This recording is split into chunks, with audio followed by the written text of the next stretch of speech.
Ramai pekerja sebenarnya ada hak, tapi diorang takut nak gunakan hak tersebut. Okay, bila sebut pasal report je majikan ni, ramai terus fikir kan, nanti mesti kena blacklist. Lepas tu, susah nak cari kerja lain. Kurang. Sebenarnya, undang-undang buruh ni ada wujud. Sebabnya undang-undang ni adalah untuk lindungi pekerja. Bukannya majikan semata-mata tau. Jadi, yang korang ni buat apa takut? Yang buat orang takut ni selalunya mesti cerita mulut ke mulut, bukannya fakta.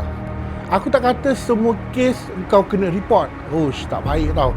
Tapi kau tak perlulah takut kalau kau tahu itu hak kau. Sebab tu ilmu tentang hak kita tu penting untuk buat kita berani, bukan semata-mata emosi. Kalau kau tak tahu, boleh je tanya Jabatan Buruh.